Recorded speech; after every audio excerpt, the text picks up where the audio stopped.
Biasanya orang tua sebelum anaknya masuk pesantren dia bawa jalan-jalan dulu ke pesantren, supaya ketika misalnya hari Sabtu, hari Ahad, hari libur dibawa dulu jalan-jalan, ibarat mau memikat burung supaya hatinya jinak dulu, supaya dia tertarik dulu.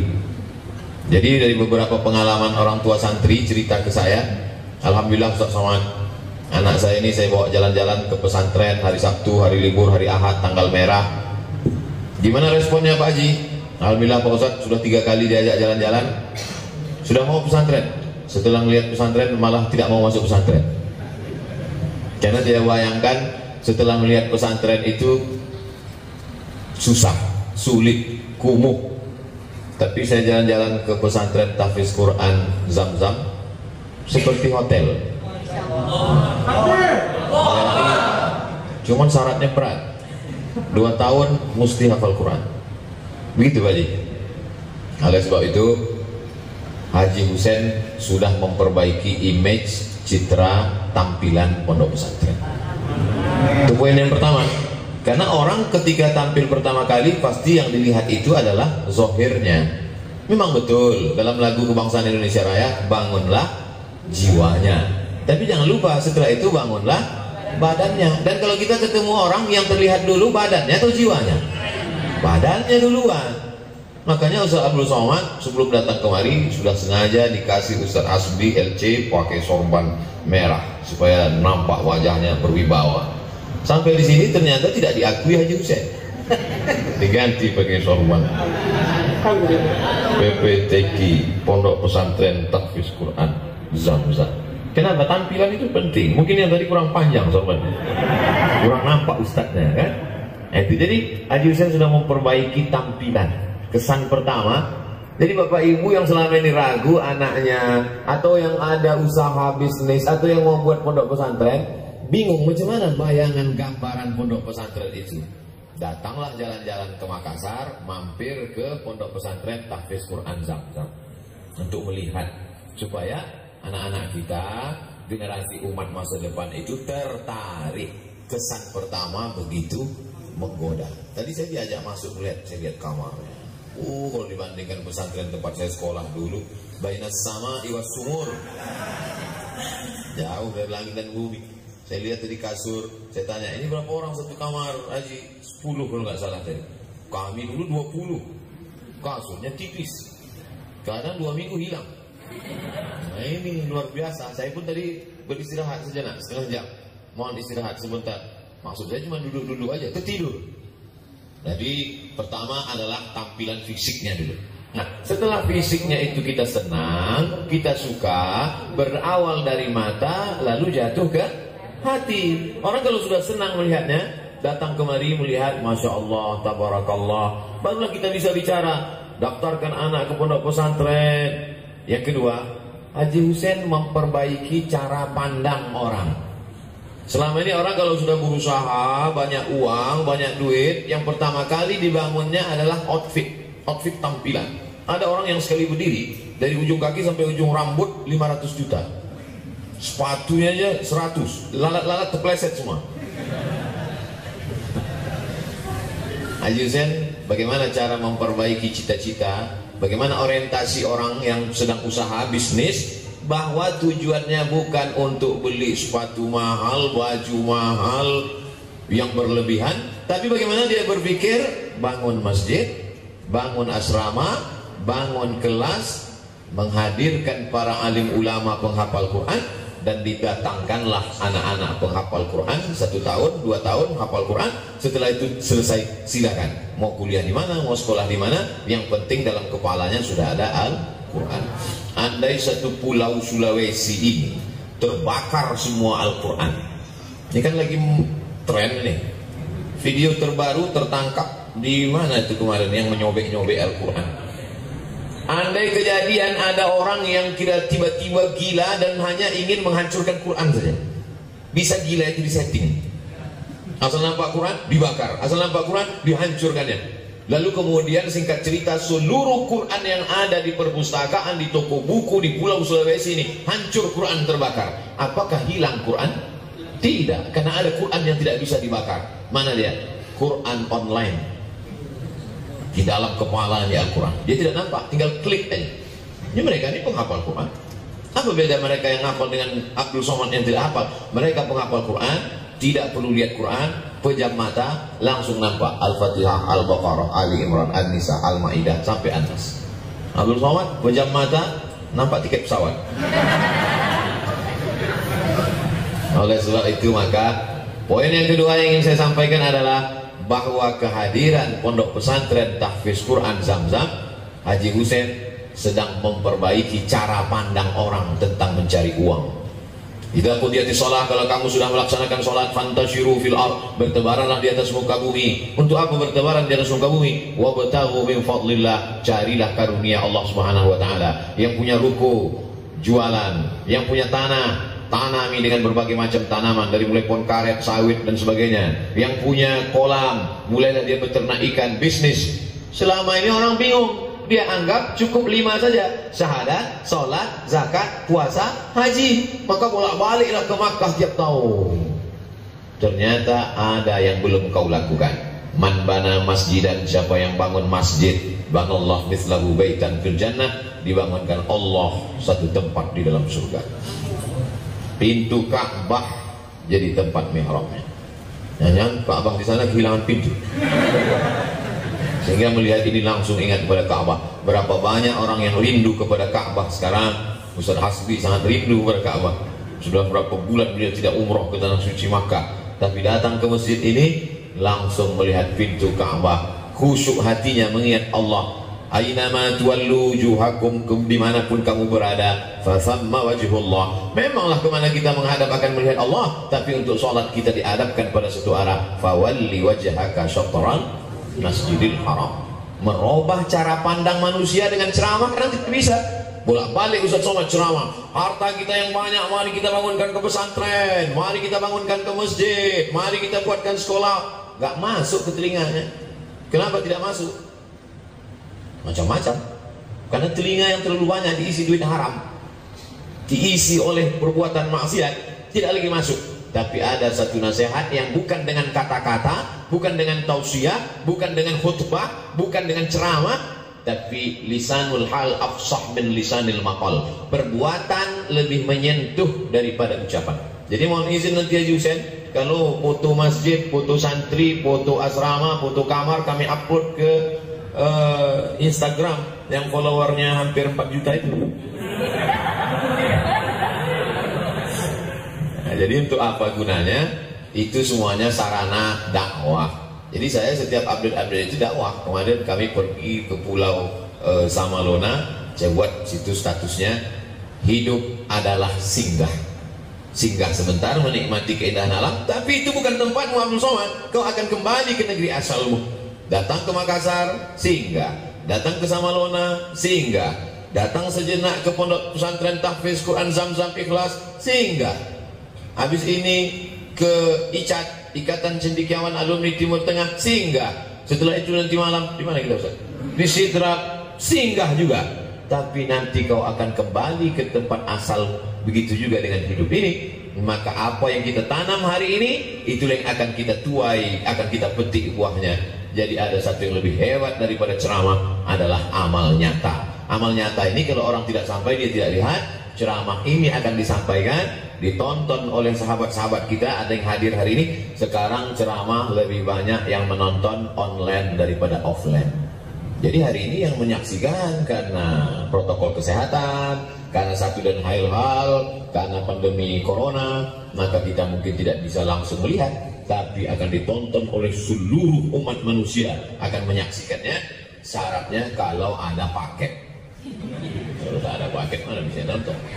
Oleh sebab itu maka ini sebetulnya adalah bagian dari syiar dakwah. Poin yang pertama, Haji Hussein memperbaiki tampilan, image, gambar. Poin yang kedua, memperbaiki cara pandang manusia tentang mencari duit, bahwa duit bukan tujuan. Duit hanyalah wasilah, sarana. Bagaimana membangun masjid dengan duit, bagaimana merawat asrama yang bagus dengan duit, bagaimana mengumpulkan para alim ulama, santri-santri bisa hafal dengan khusyuk dengan duit. Apa hubungan hafalan dengan duit Pak Ustaz? Saya tidak tahu adik-adik, saya tidak tahu anak-anakku sekalian. Saya dulu waktu kuliah itu kalau tidak makan, gak kerja otak saya. Dan makan itu perlu beli beras. Beasiswa kami di Mesir waktu itu 162 pon. Jadi setelah beli makanan, dan kita ini nasib orang Indonesia, memang kalau tidak ada nasi, di total tidak bisa kerja. Satu hari waktu saya di asrama, saya belilah beras, ketenteng beras. Datang kawan saya, orang Pakistan, dia dari Karachi, namanya Amar. Aku sama kata dia. Ya, saya bilang, ente masih makan nasi kata dia. Iya, saya bilang, saya kalau tak makan nasi tak kerja otak saya. Wah, kami udah makan roti, dia bilang. Selamat tinggal nasi kata dia. Oh, saya nggak bisa makan roti gandum, saya mesti makan nasi dia bilang. Yalah, masalah, saya pun pergi masak nasi. Seminggu setelah itu, saya lihat dari kamar asrama, saya lihat dia memikul beras 1 karung. Saya kejar dia turun ke bawah. Saya masih sakit hati diajak kemarin. Saya tanya, Bu, kemarin ente bilang saya makan nasi, dia bilang tak makan nasi. Kenapa ente masih beli beras 1 karung? Kata dia, kita ini India, Pakistan, Bangladesh, Indonesia, Malaysia memang nggak bisa kalau nggak kena nasi. Jadi sebetulnya sama, dia cuma ngeprank saya aja. Artinya apa? Makan itu penting. Dan kita pun diajarkan itu, kulu, makanlah, wasrabu, minumlah. Yang penting wala tusrifu. Karena kalau sudah terlalu kenyang, kata pepatah kami, kalau tegang urat perut, kendor urat mata. Itu pasti. Akan tetapi makan ini penting. Lagi-lagi uang. Dan memang dalam Islam itu uang bukan benda haram. Jadi kalau ada orang berpikir bahwa Islam itu tidak mementingkan uang, peradaban Islam, masjid-masjid besar dibangun dengan uang. Tapi uang bukan tujuan. Karena tujuan akhir adalah membangun dunia dengan materi. Materi bisa membuat orang fit dunia hasanah wa fil akhirati. Bagaimana dunianya mau hasanah? Bagaimana akhiratnya mau hasanah kalau morat-marit pontang-panting? Maka dalam Islam diajarkan kada al-faqru ayyakuna kufran. Hampir saja kefakiran membuat orang menjadi kafir. Poin kedua. Poin yang ketiga. Berapa poin ini Pak Ustaz? Saya tadi dibisikkan 30 menit. Diawali jam 2:30. Nanti berhenti pada jam 3. Tapi jam di pesantren ini detiknya cepat sekali. Poin yang ketiga adalah at-tajirus saduqul amin, pedagang yang jujur dan amanah. Pedagang jujur, amanah, maka dia nanti di akhirat akan bersama dengan 4, ma'an nabiyyin was-siddiqin was-syuhada was-salihin. Dia akan bersama dengan para nabi, dia akan bersama dengan siddiqin, orang yang jujur dan amanah, dia akan bersama dengan syuhada, orang mati syahid, dia akan bersama dengan orang-orang yang saleh. Mudah-mudahan Haji Hussein bisa keluarga masuk dalam rombongan itu. Sekarang pedagang curang timbangan. Dalam Al-Quran satu surat khusus untuk mereka. Wailul lil mutaffifin alladzina idza qalu 'alan nasi yastawfun. Mereka kalau mau membeli, mereka bawa timbangan dari rumah. Takaran namanya. Mereka bawa takaran itu dari rumah, mereka pakai untuk membeli. Tapi ketika mereka menjual, mereka amat sangat curang. Maka dalam Islam diajarkan pedagang yang jujur. Tadi dalam kata sambutan apa kata Haji Hussein? Kalau ada pesantren yang bagus, pesantren yang mewah, pesantren yang cantik, itu berarti yang punya karena usahanya banyak. Adapun saya, kata Haji Hussein, usahanya tidak banyak. Dalam hati saya tidak banyak aja begini, apalagi banyak. Itu adalah bahasa tawadhu, bahasa rendah hati. Man tawadhu'a lillah, siapa yang merendahkan dirinya di hadapan Allah, illa rafa'ahu Allah, maka Allah akan mengangkat derajatnya. Itu jadi Allah Subhanahu wa taala. Nah, jadi anak-anak yang di sekolah tahfiz, pondok tahfiz Quran Zamzam, mereka tidak hanya berpikir menghafal Quran, mereka juga dapat dua-duanya. Al-Quran di kepalanya, tapi juga dia mesti berpikir bagaimana menjadi seorang entrepreneur. Mudah-mudahan Haji Hussein meluangkan satu waktu untuk, mungkin mereka terus menghafal Quran pagi, petang, siang, malam, tapi ada diluangkan waktu entah menjelang nanti mau tamat, ajarkan, tularkan juga ilmu-ilmu bisnis ini kepada mereka, sehingga nanti akan ada di seluruh Indonesia ini Zamzam 1, Zamzam 2, Zamzam 3, Zamzam 4, Zamzam 5, yang kesemuanya akan pergi ke Zamzam Tower. Jadi penting Haji Hussein. Kenapa? Karena kalau mereka menjadi kiai penghafal Quran pondok pesantren, tapi mereka juga punya bisnis yang luar biasa, mereka dapat tularan ilmu-ilmu ini, maka mereka akan berwibawa. Pesantren mereka tidak akan bisa ditarik-tarik kepentingan politik. Mereka akan disegani, dihormati. Karena manusia sekarang akan hormat pada orang lain. Ada manusia ini yang imanuhum fi a'yunihim, imannya di mata. Dia akan segan sama orang kalau dia lihat mobilnya mewah, kalau dia lihat rumahnya besar, kalau dia lihat batu cincinnya hampir sebesar batu gilingan, kalau dia lihat iman itu di matanya. Oleh sebab itu maka anak-anakku tidak hanya berpikir hafal Quran, tapi insya Allah Allah bukakan pintu rezeki seperti yang dibukakan Allah kepada Haji Hussein. Itu mesti ada dalam kepala semua. Kalau sekarang kalian melihat ada masjid bagus, asrama bagus, lantainya bagus, maka kalian juga berpikir ke depan. Ini tidak hanya ditularkan di sini, dan saya pun ceramah yang ingin saya ungkapkan ini supaya ditonton, didengar oleh jamaah dimanapun berada, yang selama ini berpikir bahwa Islam itu miskin, susah, melarat, yang penting akhirat aja, yang penting berzikir, bertaubat. Ternyata mengangkat harkat martabat Islam dengan harta benda. Maka dengan apa? Dengan bisnis yang halal, dengan usaha yang diridhoi Allah. Berangkat pagi dari rumah membuka usaha, langkahkan kaki bismillah, tawakkaltu 'ala Allah, la haula wala quwata illa billah. Yang wajibnya sudah zakat. Zakat sudah selesai. Jangan hanya orang berpikir cuma bayar zakat. Kamu sudah bayar zakat? Sudah, Pak Ustaz. Berapa zakat kamu? Tiap tahun saya bayar zakat, Pak Ustaz. Berapa? 2,5 kilo, Pak Ustaz. Itu zakat fitrah. Zakat malnya, zakat tijarah dagangnya, zakat emas peraknya. Di samping zakat kita masih ada infak, wakaf, sedekah.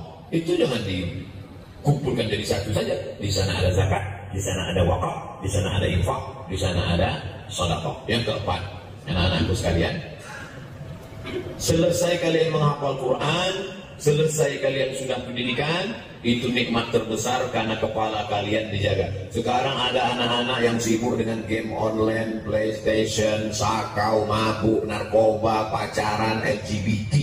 Itu gak ada obatnya. Bapak-bapak dari kepolisian tidak cukup untuk mengamankan Indonesia ini karena kurang banyak personil. Mau ditambah personil negara tidak sanggup, ditambah resesi ekonomi dan lain sebagainya. Maka kehadiran pondok pesantren membantu negara sehingga dapat meminimalisir kenakalan remaja. Betul atau tidak? Ya, anak muda mana sempat dia pacaran? Melihat perempuan pun dia tersempat. Anak-anak yang cabut di luar sekutu sekolah jalan sana sini, mereka tidak sempat. Mereka hanya ada dalam kepalanya itu ayat. Begitu nampaknya perempuan, sumum bukan om yang fahumlah ya Rasulullah. Fa'asainakum fahumlah yusilun. Nampaknya lagi Inna Allah la yastahi ayatri wa masalah ma ba'un. Tak sempat mampir di kepalanya. Tapi setelah nanti kalian berhasil, maka kalian seperti magnet. Mereka juga akan datang mendekat kepada kalian. Kalau tak percaya, tanya Ustaz Hasbi. Tanya abang-abang kelas saya. Nah, oleh sebab itu, yang terakhir, poin yang kelima, bahwa jangan sombong, jangan angkuh.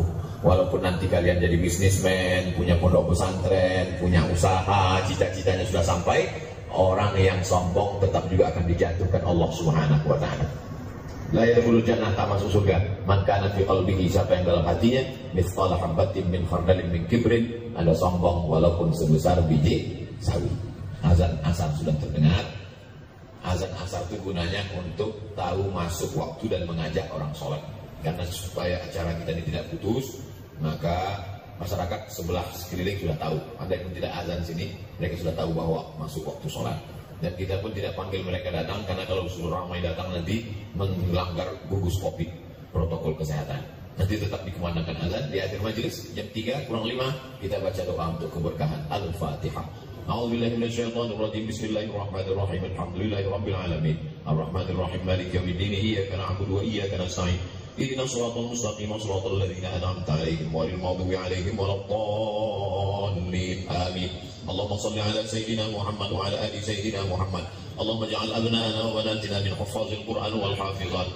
Jadikanlah anak-anak kami menjadi para penghafal Quran ya Allah. Minal mujahidina fi sabilik bi amwalihim wa anfusihim.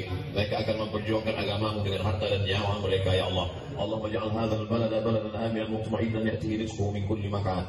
Jadikanlah Makassar, jadikan Sulawesi negeri yang aman, damai, terbuka pintu rezeki dari segala penjuru ya Allah. Allahumma anzil rahmata wa salamata wal barakata ala hadhil jamaah. Turunkan keselamatan, kerahmatan, keberkahan kepada seluruh jamaah ini ya Allah. Bil khusus jamaah pondok pesantren tahfiz Quran Zamzam Ikhlas ya Allah. Bil khusus lagi kepada Haji Hussein beserta seluruh keluarga. Qawi imanahu, kuatkan imannya. Barik lahu fi rizqihi, berikan berkah pada rezekinya. Sabithu 'alal iman was Islam, kuatkan, kokohkan dalam la ilaha illallah Muhammadur Rasulullah. Sahih jasadahu, sehatkan badannya. Allahumma inna na'udzubika minal hammi wal hazan. Selamatkan kami dari susah hati dan kesulitan. Wal ajzi wal kasal. Selamatkan kami dari sifat lemah dan malas. Wal jubni wal bukhul. Selamatkan kami dari pengecut dan pelit. Wa dhala'id daini wa ghalabatir rijal. Selamatkan kami dari dililit hutang dan dikuasai orang lain ya Allah. Allahumma dafa'anna al-waba. Angkatlah wabah penyakit Covid ini dari negeri kami ya Allah. Ya muqallibal qulub, engkau yang membolak-balikkan hati, sabit qulubana ala dinik wa ala ta'atik. Kokohkan hati kami dalam agamamu dan dalam ketaatan kepadamu ya Allah. Allahumma khtim lana bi husnil khatimah wa la taqtim alaina bi su'il khatimah. Rabbana atina fid dunya hasanah wa fil akhirati hasanah wa qina adzaban nar. Wa sallallahu ala sayyidina Muhammadin wa ala alihi wa sahbihi wasallam. Alhamdulillahirabbil alamin.